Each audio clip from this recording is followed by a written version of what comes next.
wanapenda kunitafutia makosa. Nimejibu maswali zote. Mtu ananiuza mambo ya Men in Black. Men in Black ilikuwa mwaka gani?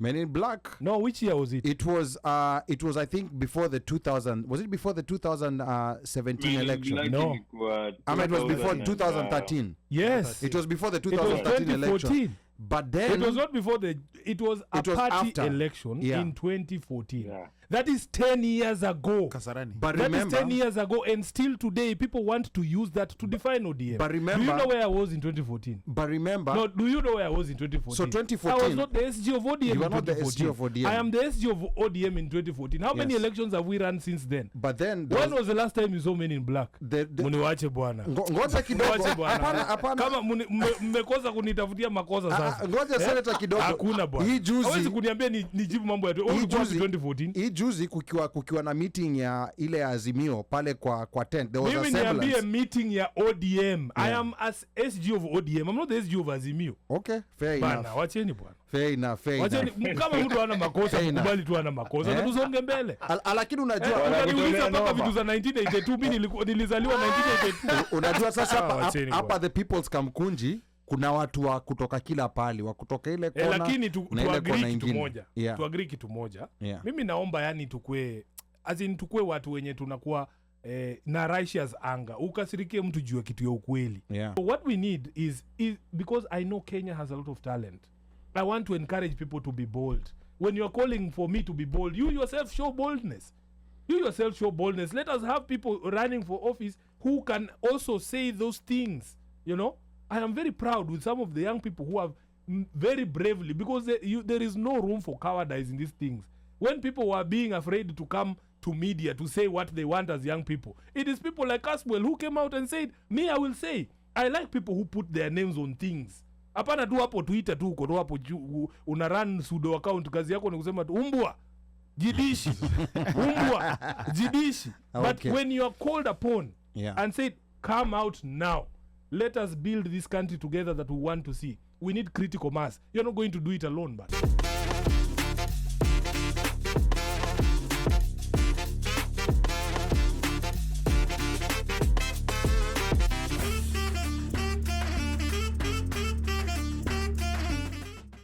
then we come to Washeke, right? Yeah. Washeke asked me about my amendment bill to the Sports Act, and it is very simple. As a senator of Nairobi, every single day I sit in my office, people are coming to me to tell me the Nairobi Boxing Association has a tournament in Kilifi. We don't have transport. We need to hire a bus. We want to go. And it is a registered county association. You find even our schools, our primary schools, when they are going for national games, Nationals, yeah. hawana uniform. I bought the first uniform for all the Nairobi primary schools last year. The last time they had been bought was when Kidero was governor. Unanielewa? Okay. You come to the secondary schools, when Highway went to Kakamega, yeah. they have challenges. The other schools, Kinyanjui Road, wanaitisha yani hata vitu basics kama vile ya kumaintain walimu wa kule wakiwa huko. Unanielewa? So me, what I decided, we sat down with some of these associations and we agreed that, you know, initially when the Sports Act was put in place, there was something called a sports fund that was set aside for construction of Stadium. No, it was just sports academies in all the 290 constituencies, and it would really have helped in terms of growing talent across the country. Now, the initial thinking was that the money that would go to the sports fund would come from the tax on sports betting, because initially there was those who were sitting in Bunge that time didn't anticipate just how popular sports betting was going to become. Now, when they said, okay, all the money from sports betting go to this fund and it will help to build sports academies in the constituencies, until the money started rolling in. Yeah. Then they discovered, hii pesa ni mingi, hii ni mingi. So they changed the law to say now, instead of just building sports facilities, we are going to use this money to universal healthcare. And that is where we lost the plot, because financing is the primary problem of sports in Kenya. If you are not able to have facilities that nurture that talent and to have systems that ensure that talent comes through, then you are doing nothing. So what the amendment I have brought is to require that all county governments set aside at least 1% of the money that they receive each year from on-source revenue and the money that comes through the equitable share for sports associations, just to help these associations to be able to hire vehicles when they go for tournaments, to be able to pay referees and officials and all the other things. Just basic, because 1% of the 20 billion that so ring-fence that money. Yes, ring-fence that money specifically for registered sports associations. And then you have to have, of course, they are properly registered, they are affiliated to the governing body, and proper accounts are kept, and so on and so forth. So I am hoping that it will help relieve the burden from all these associations walking around with a begging bowl just because there is a tournament they want to. Then there is an amendment that I brought to the energy bill, and this as a result, because I'm a member of the energy committee, like Washeke said, we had a conversation with the stakeholders on the price of electricity. Kenya's electricity is so uncompetitive in the region that in fact many of these heavy industries and manufacturers would rather set up in Egypt or set up in Dar es Salaam in Tanzania or in Ethiopia itself, because of the cost of energy electricity. Costs, yeah. Yes. So we had a whole inquiry as to why electricity in Kenya was expensive. And we traced back the problem to the introduction of independent power producers at the advent of, there was a time when we had a drought, I think it was 2008, 7, 9 Apple. And people in the ministry liberalized the sector and said, instead of just Kenya Power generating electricity, let us have people, investors private coming. Companies, yes, private companies. Now, many of those private companies were being given power purchase agreements spanning 20, 30 years, and many of them are denominated on the dollar because of the financing that is brought in to put up this. It is heavy investment. If you look at Lake Turkana Wind Power, for instance, is the largest wind farm in Africa. It is a lot of money. The geothermal development in Rift Valley, it takes a lot of resources and investment. So many of those deals, but the worst were the thermal generators, because they were the easiest and quickest to set up to be able to bridge the energy deficit at that particular moment in time. But they use heavy fuel oil, or basically diesel generators. They are Grecos, if you remember, they came in and brought in those generators to try and show up our grid. But it is very expensive, because if you factor in forex fluctuation and then include the up and down trend of the price of crude and oil generally, that is where Kenyans are suffering. So at the end of that discussion, we have made certain recommendations, and including this amendment to the energy bill. One of the things we noticed is that if you read the power purchase agreement with Lake Turkana Wind Power, for instance, it requires that, KPLC has a room like this, where they have all these generators, all these sources of energy. They have the hydros, they have the power, the wind farms, they have the geothermals. They have a global view of all the sources of electricity and also the demand at every single minute. So the way they operate is that there's a guy called a dispatcher there who calls you and tells you, now you come online. Okay. Now there is a provision in the contract for wind power from Turkana that if they reach a certain threshold of dispatch or uptake or sell to KPLC, Kenyans will receive a 50% discount on the power that is coming from there. But KPLC has never done that. They prefer to buy expensive heavy fuel oil because, of course, we know why. Because of corruption. Correct. Okay. So one of the amendments, one of the proposals in the bill is that you tie the hands of a dispatcher to uptake and prioritize alternative fuel, alternative sources of electricity, and the cheapest available. The cheapest power. available. Correct. Okay. There are things like that. Then there's a question of disclosure of ownership of these companies, because the suspicion is that many of the owners and the shareholders of these IPPs are just mandarins in the former in the government, former mandarins in the energy sector and in the Ministry of Energy. So that if you do not want to disclose the beneficial ownership of your company, then you are not allowed to do business with any public entity in Kenya. Why are you hiding?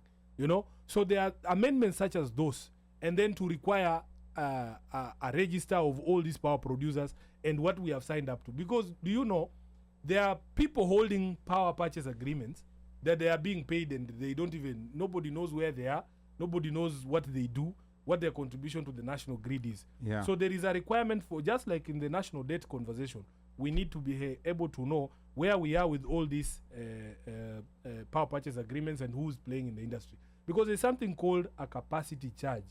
It is one of the highest. If you look at your electricity bill, unajua kitambo walikuwa wanapeana breakdown. After tuanze kuamulika waliiweka kila kitu pamoja. So in one lump sum. Usijue capacity charge didi. Yeah. Sasa hiyo capacity charge, for as long as it pays for the investment, so whether that farm is being dispatched or not, there is a standard charge we pay for that. So capacity. everyone who's using, so now people who use Naitwa tokens. Yes. So does that show the detail of what's going to? Initially, before we began this inquiry, when I was elected to the Senate, Kenyans, if you buy tokens, ulikuwa unaona it shows the details. 1,000 tuseme watakwambia 600 imeenda kwa units. Wanakuambia units ngapi? Alafu kulikuwa na all these charges zote zilikuwa zinakuwa listed. Siku hizi ukinunua hauoni hizo vitu. Zimepotea. Because tulikuwa tunataka tumulike kila kitu, kama hiyo fuel cost. Fuel cost was the highest. And ulikuwa unakuta ukiangalia bili yako ya stima 50%, 51, actually ilikuwa 51% taxes. Ilikuwa taxes, 49% inaenda kwa token. Okay. So those are the amendments that we have spoken to. The last one was on food sovereignty. I think if you follow the discussion in Senate, many of us have taken objection to introduction of GMO. We have raised issues about indigenous seeds, the ability of our own farmers to be able to, grow crops independent of all these conglomerates. But it is a fight that is still ongoing because the science is controversial. And for us, until there is clarity, at least for me, I can speak for myself and I can speak for my political party. As it is right now, we still object to the introduction of this because we believe that it will kill those indigenous farmers and especially the smallholders. Okay, lakini kulikuwa na state visit na kuna the certain things that apparently have to be paid back. So that's a conversation for another day. Yes. Yeah. Wacha to prioritize your maswali. So I think you've been able to touch on most of the questions. Afro-Jamaican. Yeah, the Afro-Jamaican question. The Kenyans, the descendants of slaves, or rather any foreigner who wants to come to invest in Kenya. Bana, mimi niko na shida mingi za Wakenya. Wakenya wenyewe kwanza kama nyinyi kuinvest Kenya yenyewe ni shida. Unaona? The reason why hizi sheria ziko pale ni kuprotect Wakenya. Kenyan jobs and Kenyan businesses. So mtu akikuja kama anataka kuinvest kwa nchi, hii I think anaongelelea 1 million ya work permits. Na Afro-Jamaican najui Kiswahili kwa hivyo work permits. So permits, all these rules are put in place. There is usually the justification is that it is put in place in order to protect indigenous businesses and Kenyans themselves. So one of the biggest complaints that Kenyans have, first of all, our economy does not produce enough jobs for people. That is why many people have to seek opportunities outside. And if you had recently, there was kulikuwa na kelele ingine tena ya ati airport imeuzwa. Unajua Kenya iko na maneno. Kenya iko na maneno. Sasa one of the things yenye ilikuwa reported ni kwamba wale watu wako airport ati wote watafutwa, ati waindi wataletwa kufanya kazi za Wakenya. If you follow the conversation around the operation of the SGR, there is if you look at our immigration laws, you are allowed only to get a work permit if those skills that you are bringing are not available in Kenya, or there is no Kenyan who's qualified for those skills. But unakuta huko kwa SGR hata mtu anakata risiti initially hadi ilikuwa mchinese mtu kazi the grandson of Kwai Chang-Keng. Correct. Sasa shida ndio hiyo iko hapo. We have to balance as an elected leader. I understand the need for people to come to work across the world. Our own people are doing the same even in other places, even including the US. But because of the nature of our laws, they are a bit protectionist. But it is a what about conversation people that who can want be done. to start business, not people who are looking for work, people who want to start businesses? That's what I'm telling you. That people. conversation can be had. I have no issue. I am willing to be educated and to be convinced about it. I'm just telling you what the thinking is behind some of these. Yeah, Mika, so we are going to ask Afro-Jamaican to write something, and we're going to present it to you. Yes, you will give him my email. He can write me directly. Yes, so we'll give Afro-Jamaican your email, and he'll write to you directly, and then we'll pick up from there. Mika. Yeah, I wanted to correct the senator and say that what Afro-Jamaica actually is, Afro-Jamaica is looking to come into Kenya as an investor. As an investor. And then, as an investor. And then I think a few months ago, we had 2 interviews here with people who actually want to invest in Kenya. Now, one of the things that they had and they were saying was a problem for them is that when it comes to small level investments in Kenya, the government of Kenya is not really recipient to that. It's like they want companies that come with billions and billions of dollars.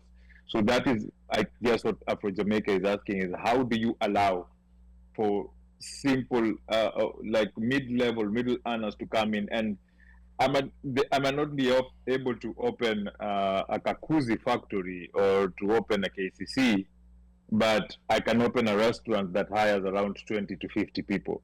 I can open a club, I can open a hotel, I can open like a small-scale business that gives employment to a certain number of people. I can open an IT consulting company that opens that people, because Senator, hata sisi wa Kenya wenye tulikuja huku, and in the process of surviving, turned into Americans, and by that time she does a embassy, passport ili expire nini, ID, hauna the new generational ID, hauna PIN, hauna passport ya Kenya.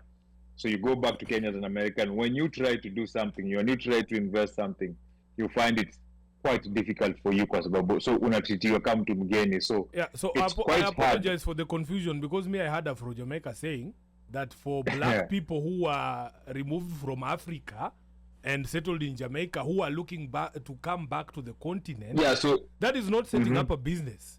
That is somebody who is saying no. They are looking to go back to the motherland. They are looking for nationality. They are looking for what is it called? Citizenship. I think where Afro-Jamaican is coming from. If you come to invest in Kenya, they don't ask you for 1 million shillings. I think where Afro-Jamaican is coming from is that this group, there is an awakening. Yes. In this group with people who've worked and have money here, but they want to come and invest in Africa. Yeah. So there's an awakening among the black community here. There is a difference between, maybe I had him wrong. And this is why I'm saying, let us have the conversation with him.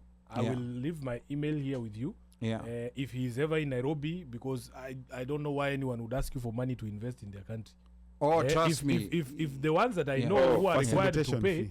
facilitation fees. No, facilitation fees is a different conversation. Brown envelope. The story that I am talking about is the requirement, for instance, by in the process of acquisition of citizenship. That is what Afro-America was talking, Afro-Jamaica was talking about. Acquisition of citizenship is very prohibitive. You remember, during the finance bill, they had even proposed to increase it. You remember? Yeah. And that is where the 1 million figure I remember from, unless I'm wrong. But I am willing to have that conversation with him. Okay. All right. Afro-Jamaican, we will get back to you. And you know, and I think, you know, like any other questions or any other comments, we'll get them to Senator. But now, Senator, before you leave us, yes, there is one big question, and I think maybe you may have mentioned it. Yeah.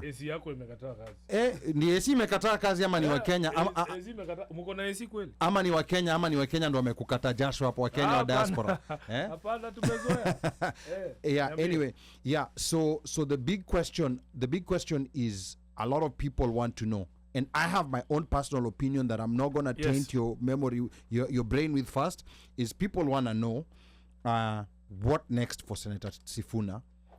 2027 is not far down the line. I mean, you may have implied in one of the comments that you made that you're looking to become a majority leader in the Senate, but where are you looking to go in 2027, especially in the light of this new political dispensation we're in, where we've discovered that regular people like the Gen Zs can decide to take back that sovereign power from the parliament that they had donated it to at any time. So what are you looking towards 2027? What are we expecting from Senator Sifuna? Yeah, first of all, I must say that it has been the honor of my life to serve as an elected representative of the people of Nairobi, as a senator of Nairobi. Every opportunity you get, it opens your eyes to many things about your country, to perspectives of your countrymen and your colleagues even in parliament. I am happy to serve as a senator of Nairobi. Hizi stories zingine mimi nasomanga tu online. Tu online. Unasikia mtu anakupea kiti yenye hujamuomba alafu anakunyang'anya. Ati tulikuwa tunadhania utakuwa governor mzuri. Nimekuomba kiti ya governor. I have not asked anyone I am happy in my position as a senator of Nairobi. Let me do a good job. Let people remember that there was a senator who would represent us well, who would do proper oversight, who would be able to legislate, bring up ideas that are actually progressive ideas that help to change or move the needle anywhere. Lee, there is nobody who has a birthright of leadership. You don't.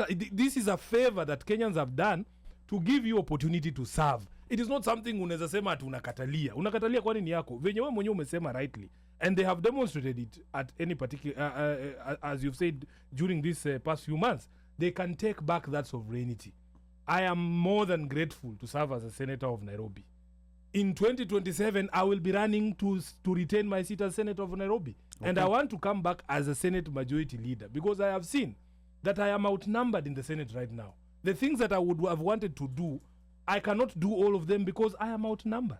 That is why on my board in the office, I have all these other Senate seats that I am thinking. I am hoping that I can help the party to win those seats, bring on board some progressive people. Yeah, I want to win Kajiado. I want to win Kakamega. I want to win Tana River. So that if I have 24 people, if Ruto or whoever it is that will be there thinks of bringing housing levy, and he knows Sifuna is there as a majority leader in the Senate, he knows it's not going to pass. You know, look at the way the Senate behaved during the voting of Kawira Mwangaza. We have actually reduced the threshold for impeachment of a governor. Ati mtu anaimpeachiwa kwa sababu alisema ati shilingi 10,000 ilichangwa kwa matanga na kumbe ilikuwa 5,000. That is what we are impeaching governors for now as a Senate.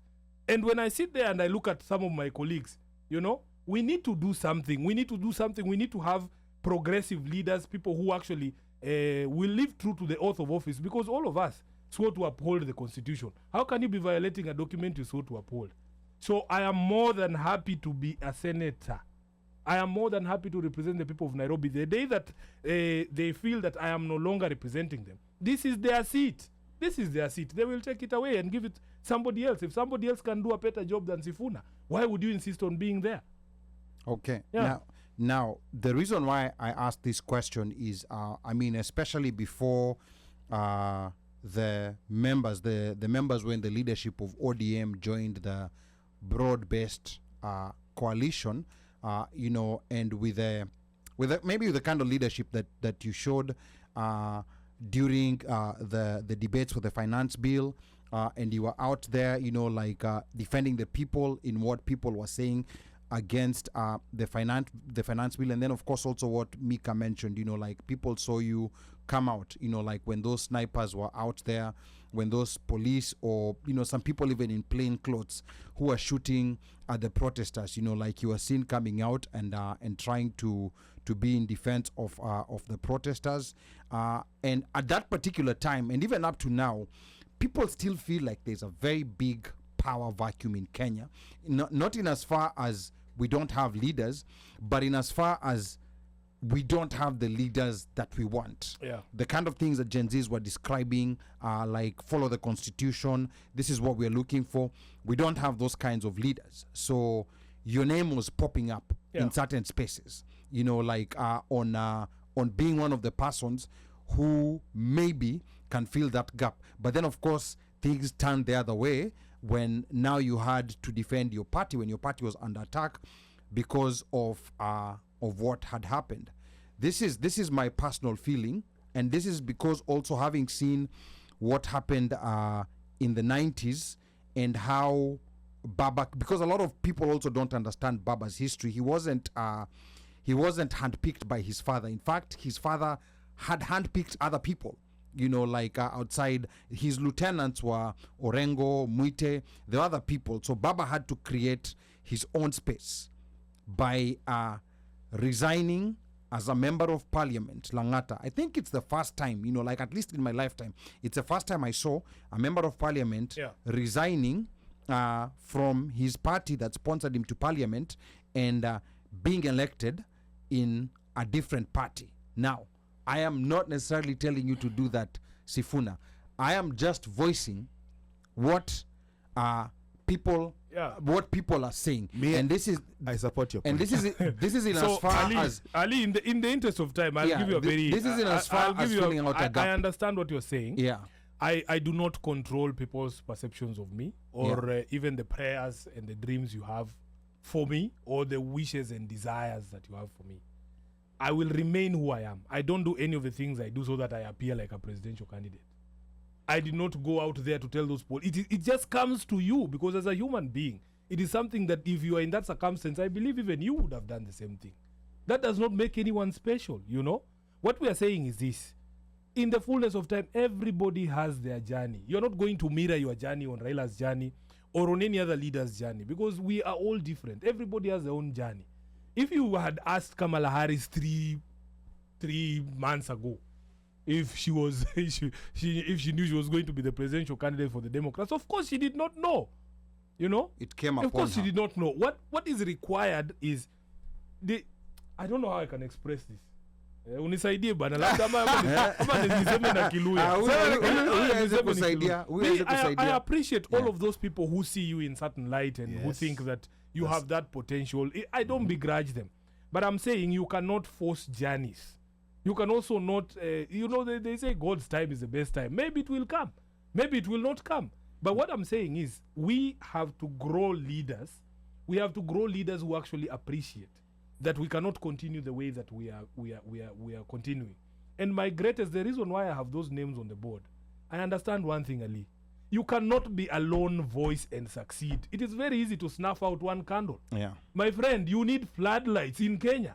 Right now, we need critical mass. We need young people from across the country so that if you put your hopes in Sifuna today and Sifuna lets you down, there are other people. And that is what I feel. Because if you are just at the lone voice up at you, watakata tu kichwa. It has happened many times before. And that's it. So what we need is because I know Kenya has a lot of talent, I want to encourage people to be bold. When you're calling for me to be bold, you yourself show boldness. Let us have people running for office who can also say those things. You know, I am very proud with some of the young people who have very bravely, because there is no room for cowardice in these things. When people were being afraid to come to media to say what they want as young people, it is people like Caswell who came out and said, me, I will say, I like people who put their names on things. Hapana tu hapo Twitter tu uko hapo una run pseudo account, kazi yako ni kusema tu umbwa jidishi umbwa jidishi. But when you are called upon and said, come out now, let us build this country together that we want to see, we need critical mass. You're not going to do it alone, man, my friend. You're not going to do it alone. And the day we have critical mass, I'm telling you, we have like you don't even need a lot of people. I just need like 10 members of parliament in the National Assembly. Alafu you have 24 senators hapo kwa Senate. Mkuje tuongee hiyo maneno sasa. Okay, sawa sawa. Lakini sahi boss. Yeah, na kuna watu hapa, the same way, like there's some people who admire the people who are on the other side. Like Esther Mulusa here says, and I know if I don't read this comment, comments ngapi huyo Esther Mulusa? Esther, if I don't read this comment, Esther will come for me. So let me just. Kwani ako hapa karibu zai thought ako nini Navaholo. Yuko Navaholo, but she's from North Carolina. Yuko Shimalavandu. Shimalavandu nini hapa? Yuko Shimalavandu, but she's also from North Carolina. So yeye yuko Kenya na yuko huku. Ile siku atarudi atakuja kutufuata. So Esther says, I had a lot of respect for Sifuna, but after he joined politics, he joined the bandwagon of politicians who have lowered public political discourse and normalized uncouth insults towards opponents. I grew up listening to high-level political exchanges that were mature and intellectual.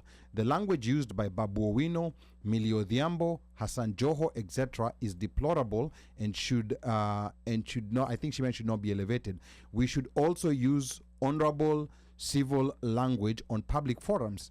This is a big concern to me. We should be a good example to the young who now glorify politics of Matusi. We should not communicate like chokoras. So this is Esther Mulusa from Shimalavandu. And you remember that she also said that ODM has a bias against Luhyas, and Luhyas are the ones who put ODM to power. Now, between me and Esther, who needs to change? Because if you just see things from the paradigm of your tribe, that you see a crowd of people and you ask how many Luhyas are there, she has a bigger problem than us. I'm telling you. Because these youth, what they have told us is that we need to move away from politics of tribe. It is a fair point for you to say we need clean politics, to engage in a more civil way. But you cannot also bring up in the same breath unaanza kutuambia mambo ya ukabila. I am a Luya and I ran on ODM. I ran on ODM twice. There are Luyas elected on ODM. I have members of the county assembly elected Luyas in ODM. The ODM party is not for any one tribe. And we can't just be sitting every time. Unaongea, yeye anaongea kama Gachagua sasa. Ati watu ya mlima hapo ni wangapi? Kila kitu. Hata kwa hii studio ataanza kusema Waluya tumenyanyaswa. Wacha tusonge mbele kama wananchi bwana. Kama taifa moja. Gachagua ameset traps, wewe chunga. Kuna mitego huko. Kuna mitego. Haya. Yeah, lazima tuache hii mambo ya ukabila bana boss. Okay, mimi nawaambia tu ukweli. Sawa. In fact, you cannot tell me that. Kwa kwanza kwa mambo ya uongozi. Kama mtu ako qualified kukuwa kiongozi, usiangalie kabila yake bwana. Okay. Wacha mtu afanye kazi. Aya, sawa. Sasa before we wrap up and go to Mika and Omosha amekuwa kimya kidogo hapo, amekuwa has been soaking in everything that Senator has been talking about. The one last thing we're going to ask you, Senator, of all those spaces that you've traveled in the US and you met Kenyans, this being your first time in the US, yes, what is maybe one peculiar or different habit that you've seen with Kenyans in the US, or just something unusual ambayo notice that si kawaida na Wakenya ambao wako Kenya, this being your first time? I think hapa mko more united than nyumbani. Oh, that's interesting. Mi vile nimeona watu wenye nimeona, in fact tumekuwa na hii mikutano yote New York, Houston na Seattle. Yeah. Hata hii ndio mara ya kwanza tangu nikuje US nasikia mtu akiongea mambo ya Waluya. Nasoma comments zake kila saa. Hii ndio the first time nimekuwa Texas nikienda Seattle, nilienda kwa nyumba ya nani? Pastor Rasta anaitwa Muigai. Ni Msapere. Siku hata namjua. Alipatiwa tu namba yangu akaniambia, Sifuna ukifika Seattle nitakuja kukuchukua kwa hoteli yako. Amenichukua na gari yake yeye mwenyewe, amenipeleka kwake. Wife yake, mother yake kwa hapo, wote ni Wasapere. Hata mkutano ikianza tuliomba na Kisapere. Okay, all right. Sasa hii mambo ingine bana, hii ingekuwa nyumbani, watu ungesikia wacha lazima Muluya ndiye aombe, tuko na chairman yetu. Halafu I really like the unity there, and there is a sense of looking out for each other. At least in Seattle I saw it very very strongly, and even in Houston. Okay. There's a sense of looking out for each other. People know. Kwa hiyo room kuna msee alikuwa anasema huyu ndiye ananiuzianga unga. Kuna jamaa anaitwa Omosha huko Seattle alikuwa anasema pia Wakenya tunafaa kuemulate vitu wa Ethiopia wamefanya. Yes. Wamekam pamoja sana, tusikue tu ati tunakutananga saa ya matanga na vitu zingine, tufanye biashara pamoja, pull resources together tuweze kusaidiana kugrow. Unaona? Kabisa. Kuna watu wamejipenyesha, alikuwa ananipa example ya wa Ethiopiano, umejipenyesha kwa certain businesses hapa US. Yes. Na pia sisi tuko na hiyo potential. So I was very impressed. I only pray because it is very difficult, Ali, to leave your country and then to come and look for a better living this far. It's never easy. It is a great sacrifice. So I respect those people, because hata mimi tu nikienda tu hata Kisumu wiki mbili nazia tu kurudi nyumba, nataka kurudi tu Nairobi tu nikae Nairobi. Okay. Sasa wewe imagine umetoa mtu Kenya all the way umempeleka Seattle, but they have a very good sense of community na wanasaidiana. Hata kuna dem nilipata pale ana run training ya Wakenya wajue vile kupeana hizi skills za home care nini, yani anawasaidia waweze kujisaidia wao wenyewe. So I was very impressed with that. Okay, sawa. Haya, Mike, tuanze kuongea na wahenga ama? Wahenga walinena kilicho na mwanzo hakina budi kuwa na mwisho. Meli imetia nanga. We are about to wrap this puppy up. Mika Och. Sijini ya Omosha ongea mdomo yake na amenyamaza sana. Anyway, I just want to say, maze mbona leo naongea Kizungu? Yeah. Si unajiona kama nimependa kutoka. Unajiona uko Senate. Mr. Speaker sir. I wanna feel niko Senate. Unaweza jaribu the tribe that were told not to speak. Kiluya. Bana kanianza kuongea Kiluya ndo mwongeaji wa Luya hapa ndani. Sio ni Mluya Busia. Mimi Mluya Busia, mimi ndi Marachi. Lakini mtu hawezi jua ati sasa juu uko DC. Accent yangu ya Kiluya utoka, sijui nimepotelea wapi. Zinatoka mbaya. Anyway, so I wanted to say what Senator Asante Sana, and it's a pleasure, and we're glad that you were able to avail yourself and come and have a conversation with us. And Navlumona, as in it, what do you say? Disagreement. Yeah. Is a way of communication. It doesn't mean that it's an argument or what wamekosana. It's Correct. usually just like we can differ in opinions, and after differing of that opinion, sit down and continue with life normally, have a drink, chill. And so the thing is, hii ndo party bit si tumejua tukianza siasa. Na hii ndo party tunakufa nayo na siasa. So there are things that you see and you feel in a certain way that hapa mmetuangusha, hapa tuna feel party ingetufanyia vitu hivi. So that is what we hoped that we can communicate. And also thank you for answering all of our questions, and thank you for always being there again. Minda Samal, thank you for what you did June 25th, but I also say that you've been the one person who has kept this government on its toes since it came into power. Since kuanzia siku za Reggae Monday, tukatoka Reggae Monday, Thursday, tukaenda Thursday na tukatoka Machozi Monday. Kwa Machozi Monday. Tukarudi ndani, tukarudi na kwa radio ukawachapa daily mpaka kuna mtu akauliza mchokangi kwenda kujaibisha. Because every day mnaenda kujaibisha. So as in you have helped keep them true, and we can just hope that continues. And also we just hope that within your powers we can help and achieve some of the things that people went out on the streets for, and some of the demands that people have been asking, especially the reconstitution of IEBC. We really hope that starts happening soon. IDs, registration of IDs, voters registration. As much as we've said that the Gen Zs have shown that we can go out and we can push and we can demand good governance, we also need to have the power to show these people that we can vote you out and we can vote you in, we can do whatever we want. So having those voters registries fixed, we're having those voters cards, having those IDs is something I hope that you can continue pushing and fighting for. And with that, welcome to America. Na kama uko hii weekend kuna sherehe, sema tu tutakupigisha round. Kwanza likosa sherehe nyingine major ilikuwa hapa DMV weekend, but wao waliamua kwenda kwingine. Kulikuwa na sherehe moja major hapa DMV na kina DJ Cuts. Yes. Yeah. Okay, sawa. Lakini pia hii weekend tuko na sherehe alternate sound wako area. Sema tu. Now another thing, kesho, I know a lot of people who want to meet Senator physically. Atakuwa around kesho, so mu communicate na mimi mniambie, because this is weekday. Communicate with me if there's a place maybe where you'd like to go after work kukutana na senator. We can facilitate that, we can make that happen, and then kuzidrop hapo kwa comments. Ama kuna wengine wenyu mko na manyumba kubwa, there are people here kwa comments taki kuwataja, but they have some houses so big, yani akirudi Kenya anapatiwa tu cabinet secretary, because unajua hizo positions za cabinet secretary zinapatiwa tu wenye manyumba kubwa na mabilionea. So please type hapo kwa comment mtuambie, so that we know some of the people. Bora kuna ugali hawezi kosa.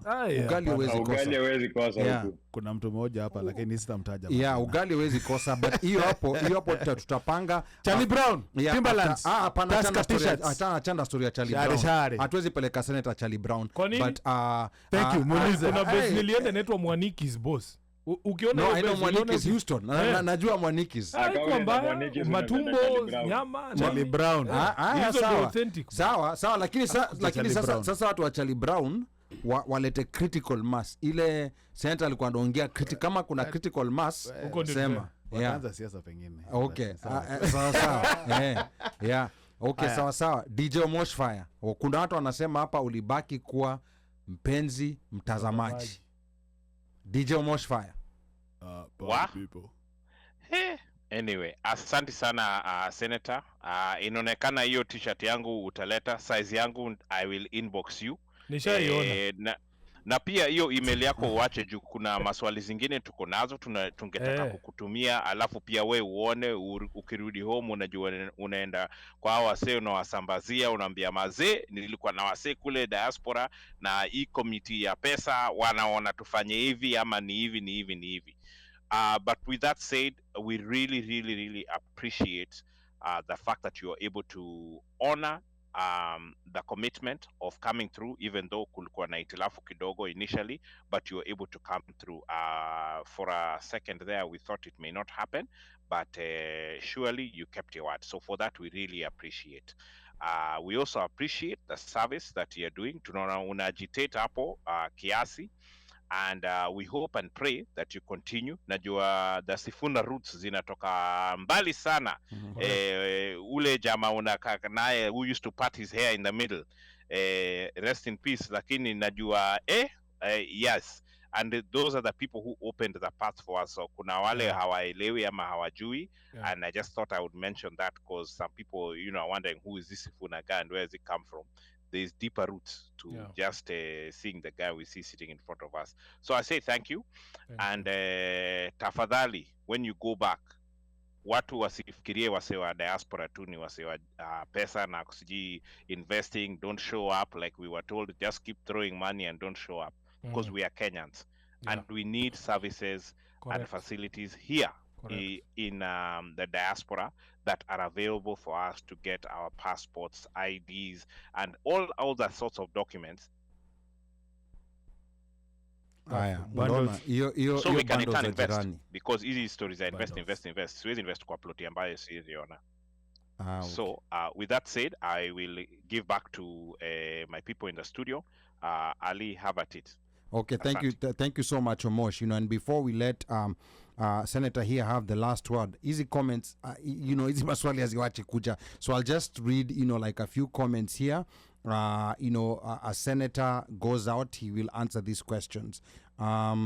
Now, huyu hapa indefatigable anasema, on a lighter note, Supawanyika has been looking for Sigalame since I was a child. He was found in Bungoma. So hiyo hapo ni code. I don't understand what that is. Rumba wanasumbua. Yeah. Sasa hiyo. Inabidi tuicheze ndio tujue nini anasema. Yeah, and then Judy Nyar Oyuyo has a very important question here. Does ODM have a working diaspora arm? And this I know, like our producer Mubelo Bandio is Tanzanian. I know the parties in Tanzania, they have at least CCM. Unajua Tanzania wako na parties, lakini tuseme tu ni CCM. Wako na branches huku diaspora that we see them work. And I think also Chadema, I've seen, like some Chadema operatives out here in the diaspora. Yeah. So that would be something important to know. And on that, Pia, diaspora representation, we don't know how that can happen. It will be good to know if we can, in the next election, we can elect someone to represent us on diaspora issues. Nancy Mirosi is still insisting we need to know what happened to Ashu. Iyo hapo tatuambia. And then Esther Mulusa, explain Men in Black at Kasarani. Why the violence? Is that science? And then hapa Indefatigable anasema, I worked for a pharmaceutical company that wanted to set up a manufacturing facility in Nairobi. The consulting companies, the company decided to set up somewhere else, and the reason was strictly expensive and unreliable power, which can cause huge losses for drug manufacturers. And I think you addressed that very comprehensively. And then Brian B. Nyamo anasema, Sifuna, great job. Delphine anasema, well stated. Washeke, you mean bread-based. I think that's when we said broad-based. And then hapa, let me see.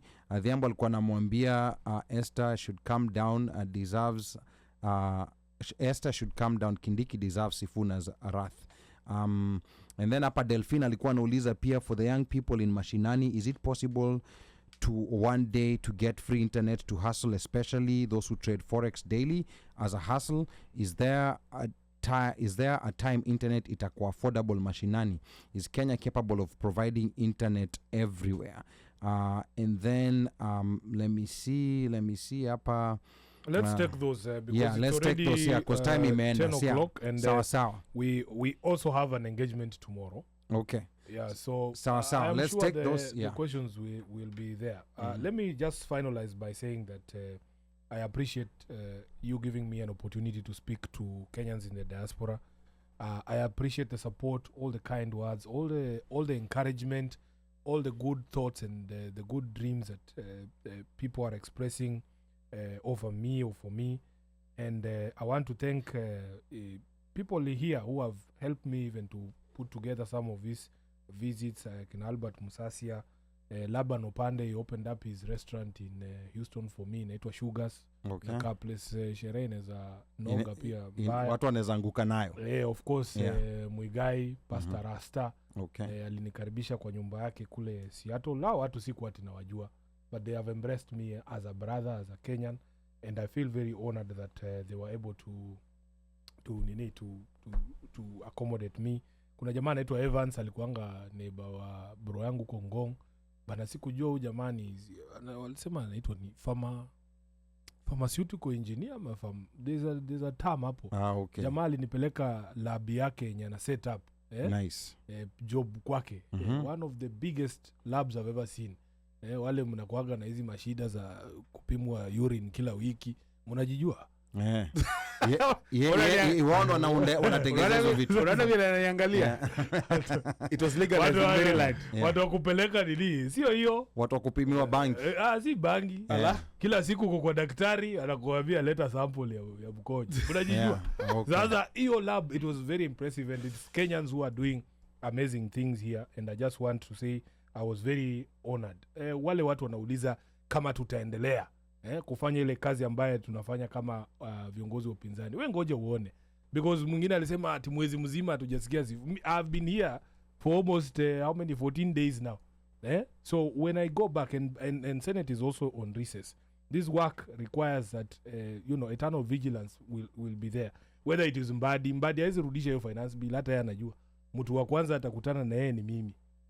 Nikisikia Oparanya anaambia vijana ati watarudisha Hustler Fund, na tulikuwa na yeye Kamkunji tukiwaambia wachukue na wasilipe. Oparanya nitamkumbusha boss. Oparanya kwanza ameanza kuipenda hiyo Hustler Fund. Ndio nakwambia, ameanza kuchange mind. Ngoja tunarudi tu kwa kiwanja na wao. Taambia umeanza kusema vitu gani hizo, umesahau wewe ndio uliambia vijana wachukue hiyo pesa na wazirudishe, because I was there. So hakuna mtu anaogopa Oparanya. Hakuna kijana anaogopa Oparanya. When Oparanya tells that a young person that he is coming for you. Wacheni jokes bwana. Hakuna kitu kama hiyo. Haya. These are the opinions of Senator Sifuna and not of the OneMicShow. I have to give those opinions. Simeuliza kama oversight, tutafanya oversight. Hakuna mtu anamuogopa. We will look them in the eye and tell them that is nonsense. We don't support this. Haya.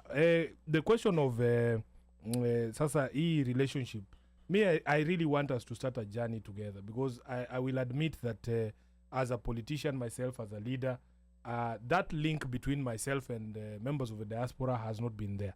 And I am sure it is also true for majority of the members of parliament that the political leadership has not been engaged.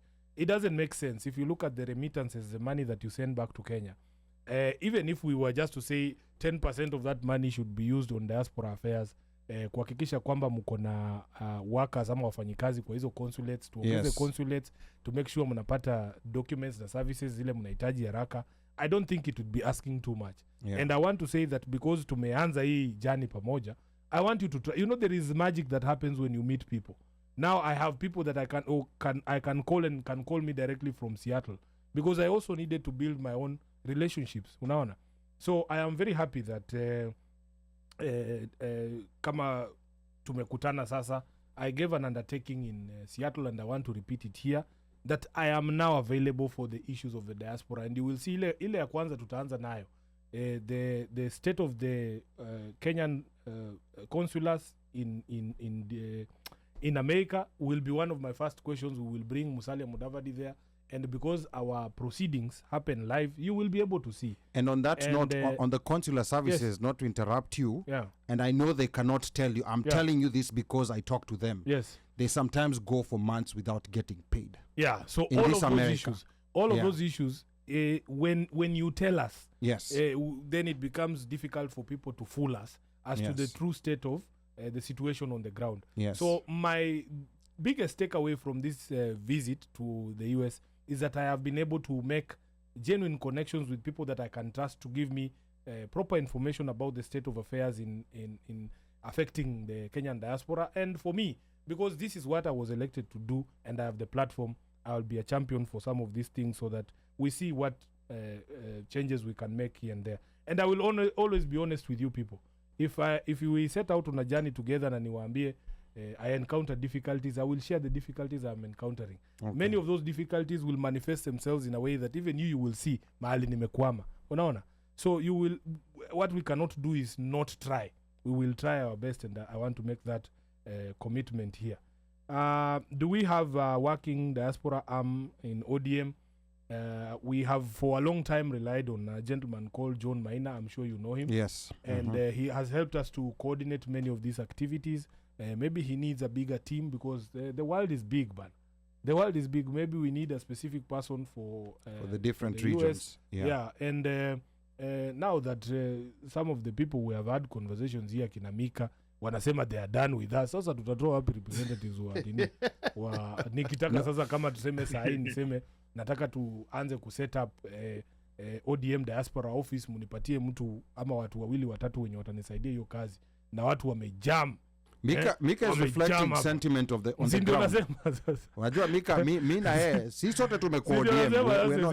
Sentiment on the ground. Kama Mika alianza na sisi huko 202 na sasa hii amejam, sasa nitatoa wapi representatives wa RD?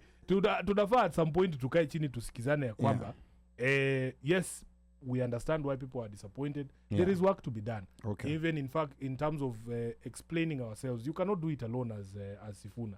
We need representatives in all these places to be able to go to meetings, and they liaise directly with the office if there are any clarifications that need to be done. Tutapeana. Aya. Okay. Unaona sasa watu wenye wanapenda kunitafutia makosa. Nimejibu maswali zote. Mtu ananiuza mambo ya Men in Black.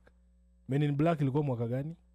Men in Black? No, which year was it? It was I think before the 2000. Was it before the 2017 election? No. It was before 2013. Yes. It was before the 2013 election. But then it was not before it was party after election in 2014. Yeah. That is 10 years ago. Kasarani. But that remember, is 10 years ago, and still today people want to use that to define ODM. But remember, do you know where I was in 2014? But remember, no, do you know where I was in 2014? So 2014, I was not the SG of ODM. You are not the SG of ODM. I am the SG of ODM in 2014. How many elections have we run since then? But then, when was the last time you saw Men in Black? Muniwache bwana. Ngoja kidogo. Hapana. Kama mmekosa kunitafutia makosa sasa. Ngoja senator kidogo. Hakuna bwana. Hii juzi hawezi kuniambia nijibu mambo ya 2014. Hii juzi kukiwa na meeting ya ile ya Azimio pale kwa tent, there was a semblance. Mimi niambie meeting ya ODM. I am as SG of ODM. I'm not the SG of Azimio. Okay, fair enough. Bana, wacheni bwana. Fair enough.